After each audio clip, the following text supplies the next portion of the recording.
Greetings. Hey everybody. We're back again. Hello. It's been like a week. It seems so long.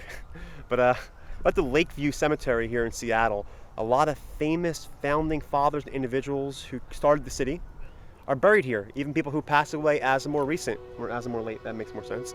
So come check it out with us, and you'll probably find some names you find very familiar and recognize.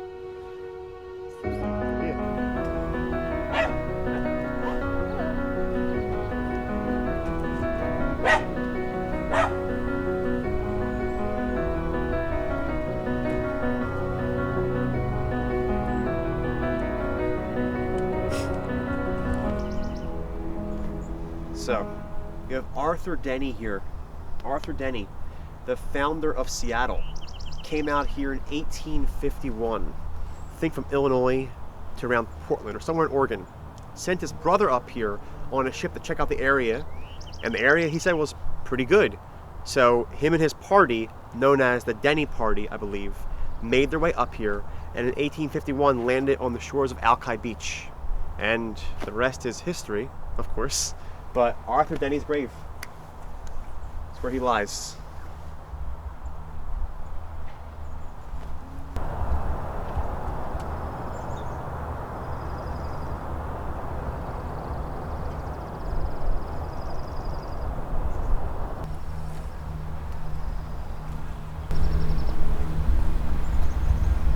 Art over there. Let's check it out.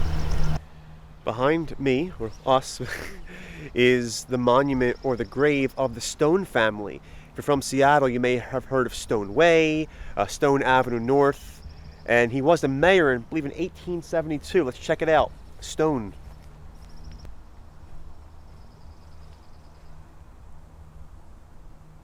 Cornelius Stone, the former mayor of Seattle in 1872 or 1871. And here's his family plot right here. That cool little obelisk. Is that how it said? Obelisk? Obelisk? You're asking the wrong person.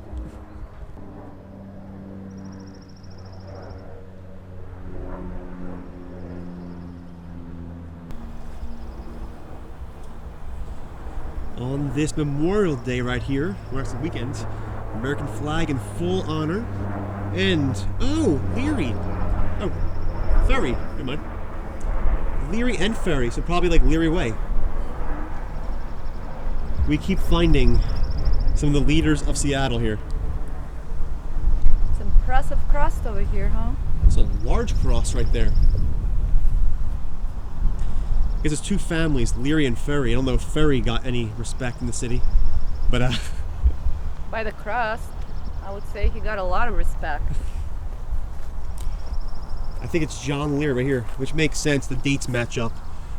1837 and 1905. There's his wife, passed away 1890, a couple years before him. I found a friend from my motherland. Born in Russia. Vasily Ivanov, born in Russia. I heard there's a new sandwich at McDonald's. Know what it's called? The McAssy. Life and death. Life and death, right. And we're about to visit the graves of Bruce Lee and Branden Lee, his son. They just made this handicap ramp here, I believe, a couple years ago, maybe even last year. But now there's special access to it, so there's a bit of a line. But we'll check them out, and hopefully you'll enjoy this portion.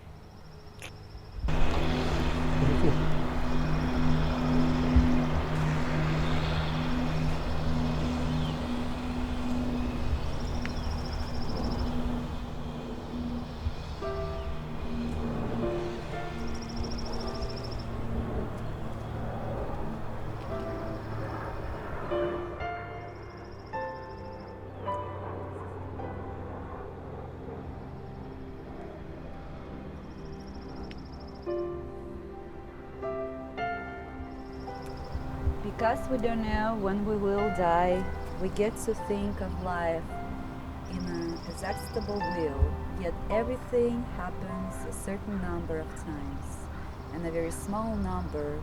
Really, how many more times will you remember a certain afternoon of your childhood? Beautiful.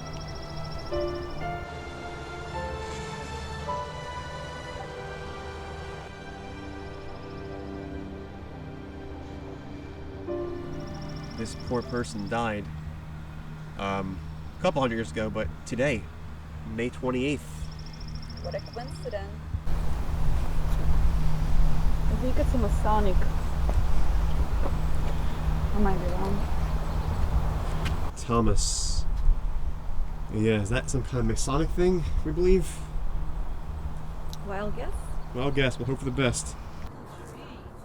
This may be named after Phinney, like Phinney Ridge over in Seattle, so could be that. She loves a tree above us. I'll show you this. Wow. Just keeps in the shade. There's a lot of history in the cemetery, obviously. A lot of founding fathers and influential people in Seattle. But right here is the gravestone of the daughter of the chief, of Chief Seattle, which his name wasn't Chief Seattle. It was like Seal, but the settlers were like, we can't pronounce that. We're just going to call him Seattle. I guess it's close, maybe not. But it's Princess Angeline. One of the daughters of Chief Sealth. We call him Chief Seattle, I believe. That's where she lies. One of the daughters of the individual who the city of Seattle is named after. We're approaching right here the gravestone of Yesler, Henry Yesler.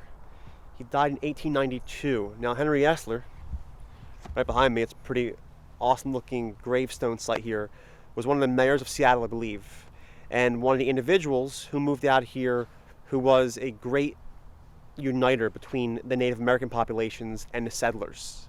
And Yesler was a rich man, was the richest man in Seattle when he passed away, I believe, in the late 1800s. He lost a lot of his fortune during the Seattle fire and built it back thanks to lumber and other real estate purchases. It's a very beautiful poem over here in Russian. Oh my gosh. It says, if the bird flying away, finding the path to its nest, and how is in this planet, I'm not gonna find a path to you, whatever you are on this planet. Wow. I mean, sorry for my... No, it's amazing. It's nice to find these, newer headstones. It's not... Wow. That's incredible. That's not just individuals who passed away, in 1892 or 100 years ago. It's people who just passed away back in 2018. And this is still an active cemetery being used. And to see something in Russian is so unique. The Baker family lies here. We think it's another Masonic lodge by that logo right there. I think it's Masonic, right? Mm-hmm. It's incredible. So much here.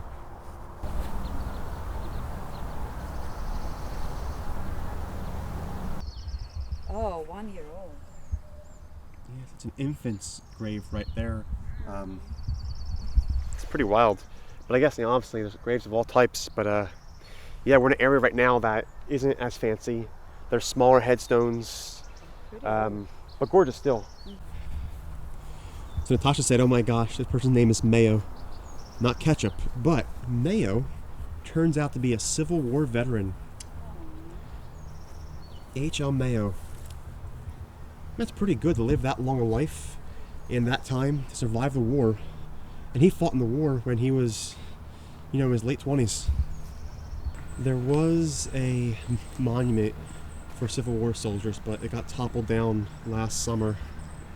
You can see right here, it's Confederate soldiers. One of the more unique headstones we've seen for Byler, it's a cube.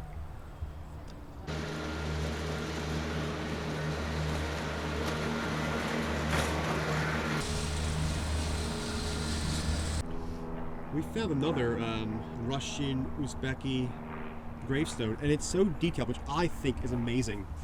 You can read here where they're from, where they were born, where they passed away. I think that's pretty awesome. Mm-hmm. Respect.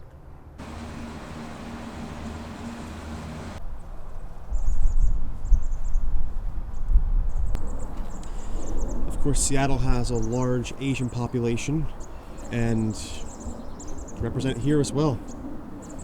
A row of family. Looks like the Chin family here.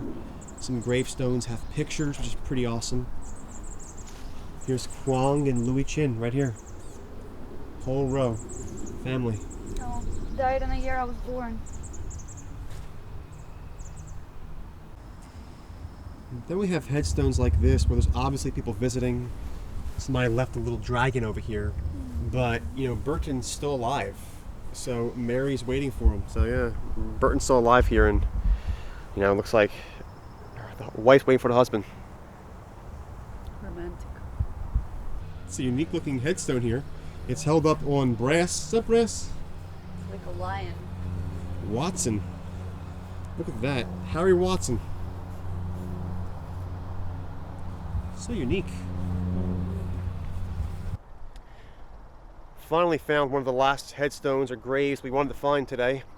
It's for an individual, very famous name in the world. You all know him. You've all shopped there. We have the grave for John Nordstrom.